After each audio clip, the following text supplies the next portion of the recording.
Americans are rising up against Donald Trump. Trump's approval is tanking fast. Donald Trump, I think, realizing that he is a cornered rat. Let's talk about what happened over the weekend. Russian state regime media continued to talk about how Donald Trump and Putin are now fully aligned on their attacks of NATO, Ukraine, and Europe. Take a look at what happened on Russian state regime media. Let's play the clip. Trump отвечает на вопросы по поводу пресс-конференции. When Trump is answering questions about the press conference, I think it is not a coincidence that many of the narratives that are being voiced largely materialized after their conversation. Но фразы, которые он дает, The phrases he is saying are so deep and so correct. They are in total alignment with the way we see things.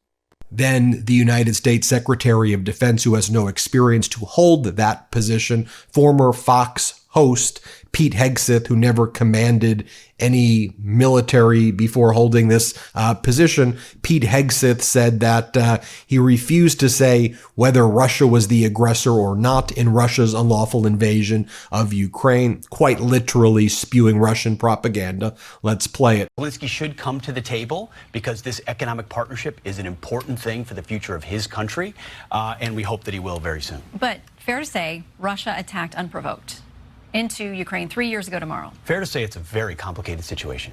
Okay, we'll leave it there. Over the weekend, folks, there were elections that were held in Germany. Donald Trump, Elon Musk, J.D. Vance, and the MAGAs supported Germany's neo-Nazi AfD party. The AfD party came in second. They did not win. The CSU-CDU party, led by Friedrich Merz, who will become the next chancellor, they prevailed in the election. Merz will become the next chancellor. In his acceptance speech after becoming the next chancellor, the presumptive chancellor, Friedrich Merz said that Donald Trump, Elon Musk, and Washington were now, quote, no less radical and outrageous than that of Moscow.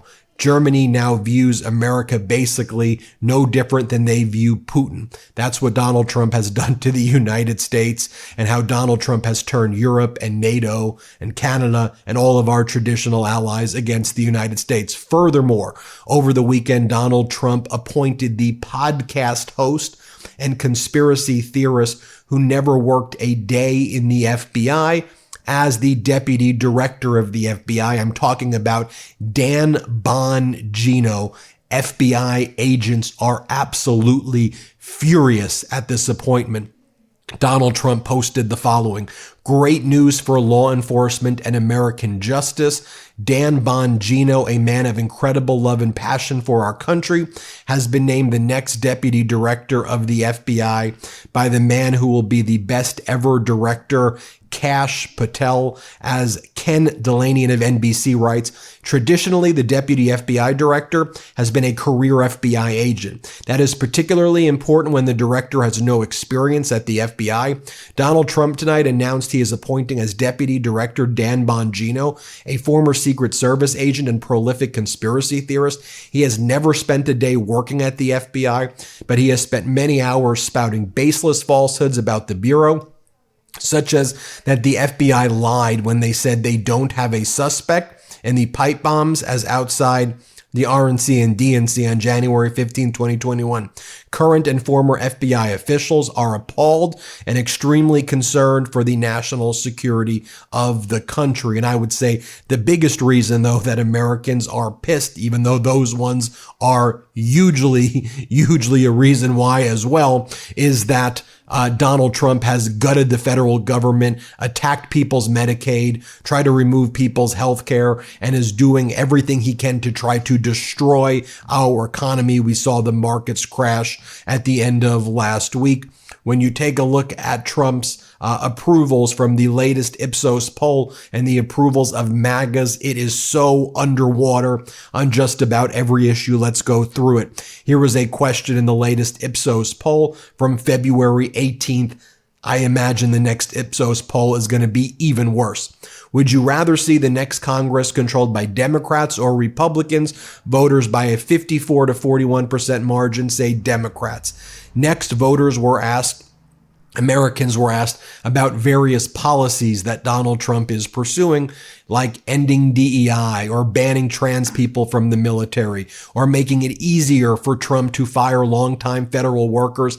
On basically every single issue, Americans are against and strongly against everything that Trump and his authoritarian regime are doing, and people are livid and pissed, especially at Elon Musk. Net support for ending DEI in government, negative 3%, meaning people don't like Trump's DEI policies, whatever that even means, other than it's clearly racist pretext. Banning trans people from the military, negative 11%. Making it easier for presidents to fire longtime federal workers, negative 21%. Shutting down USAID, negative 21%. Blocking health agencies from communicating without approval from Trump appointee, negative 43%. Describe the nation's economy these days. 52% of Americans say not so good. 21% of Americans say poor. Almost 80% of Americans believe we have a bad economy. Contrast that to the conclusion of former President Biden, where Biden's term, where consumer confidence was growing, where inflation was supposed to shrink to about 2%. Former President Biden created about 16.4 million new jobs. There was never a month where jobs were lost. Unemployment was at record lows. Employment was at all-time highs. Wages were rising. Interest rates were being cut. The stock market was up 55, 60%. Your 401k was doing great under former President Biden. And I'm sure if you've even had the courage to look at it recently, it is in the tank once again, thanks to Trump, the same way it was in the tank in the first Trump administration, but it's getting even worse right now. Other polling questions from this Ipsos poll: support for pardoning those convicted of violent crimes related to January 6th, as Trump did. 83% of Americans oppose. Approval of Elon Musk shutting down federal programs he decides are unnecessary. Only 26% of Americans approve. It has a net negative 26% rating. 76% of Americans say gas prices are too high and not good. The income of average Americans, 72% of Americans say not good or poor. 92% of Americans say food prices are too high and not good. Only 35% of Americans say that Donald Trump can be trusted at all. While all of this is going on, Donald Trump and Elon Musk are making posts like this. Trigger warning: Elon Musk frequently uses the R word over and over again. He posts memes like this. They always say, "Okay, retard." They never say, "Are you okay, retard?" This is the type of person who is somehow controlling our government, who's gained access to your medical records, your social security information, your tax records. Him and a bunch of 19 to 24-year-olds who refer to themselves as Mr. Big Balls. They're getting your records. Others from these 19 to 24-year-old cohorts saying all this like racist and horrific stuff. Why do they have access to your stuff? Why are they firing all of these hardworking government officials, dehumanizing them, lying and saying they're firing them for cause to prevent them from even getting unemployment? It's some of the most despicable stuff imaginable taking place right now. One thing to mention, too, is that Donald Trump's dangerousness is also matched by his incompetence and idiocracy. Donald Trump celebrated the fact that the Conservative Party, the CSU-CDU, won in Germany, even though Friedrich Merz, the new chancellor, hates Donald Trump and gave his acceptance speech saying that Europe is going to break away from Trump, that Trump can't be trusted, that Trump to him is no different than Putin because Trump's an idiot. And he's like, oh, the Conservative Party.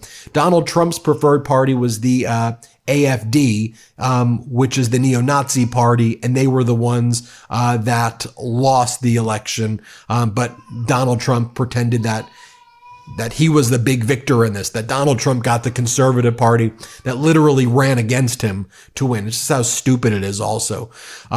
You also had Donald Trump's special envoy showing up on CNN and other networks, again spouting pro-Russian propaganda. Here's Trump's special envoy to the Middle East, who for some reason now has become the special envoy to Ukraine, apparently, because Donald Trump doesn't like Keith Kellogg, the original special envoy.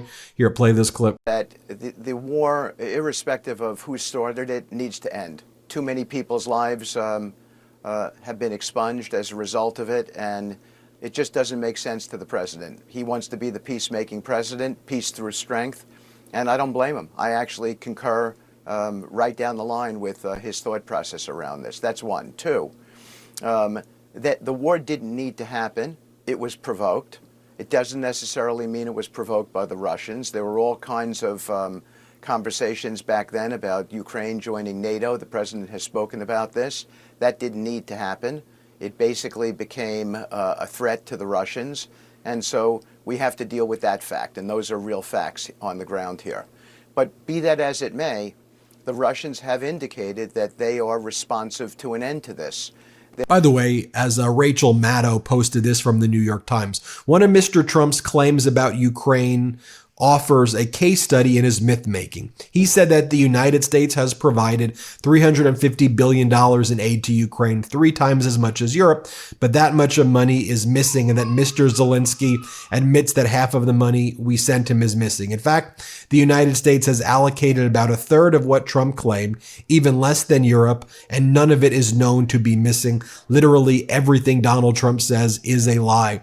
Donald Trump also posting memes like this, terrorizing the federal workers who he is firing and who he is treating like absolute crap.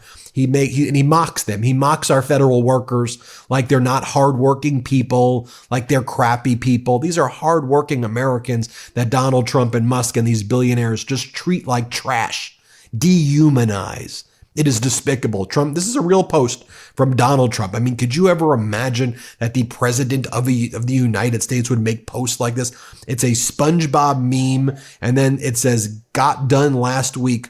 And he's mocking the federal workers. Cried about Trump, cried about Elon, made it into the office for once, read some emails, cried about Trump and Elon some more. I mean, it's just nasty and despicable stuff right there as well. Also, Donald Trump sending emails like this, buddy, have you seen the only official Doge shirt? Here it is. It's the Doge shirt right here. Let me show you this one other clip from Pete Hegseth here. He says the reason that he's firing all of the top military lawyers, in addition to the chairman of the Joint Chiefs of Staff, C.Q. Brown, is because he wants to make sure there won't be roadblocks to anything that happens. Let's play this clip. Branches. For people who may not know, I mean, they give advice to the military about what is lawful and what isn't. Not surprisingly, there's been some backlash to those who are worried about their removal. One Georgetown law professor says this: Trump also firing the Army, Navy, and Air Force JAGs. In some ways, that's even more chilling than firing the 4 stars. It's what you do when you're planning to break the law. You get rid of any lawyers who might try to slow you down. Your response to her? Yeah, I don't know who Rosa is and what her hyperbole is all about. Ultimately, we want lawyers who give sound constitutional advice and don't exist to attempt to be roadblocks to anything that happens in their spots. What we know about these TJAGs, they're called TJAGs inside the military. Traditionally, they've been elected by each other or chosen by each other, which is exactly how it works often with the chairman as well. Small group of insulated officers who perpetuate the status quo. Well, guess what? Status quo hasn't worked very well at the Pentagon. It's time for fresh blood. So we're going to open. Yeah, they're not even hiding anymore their fascist designs. Oh, and by the way, this clip resurfaced recently as well. This is Elon Musk ignoring his human shield child prop. You can see it right here. This was from an event that he spoke. I think this was the Madison Square Garden event. But here, play this clip. We don't have too many, but that one is a good one. Now, I watched this rocket come down about 3 months ago. You're leaving a little boy. And I thought it was crashing with somebody on the phone. There you have it, folks. We'll keep you posted every step of the way. Hit subscribe. Let's get to 5 million subscribers. Can't get enough Meidas? Check out the Meidas Plus Substack for ad-free articles, reports, podcasts, daily recaps from Ron Filipkowski, and more. Sign up for free now at MeidasPlus.com.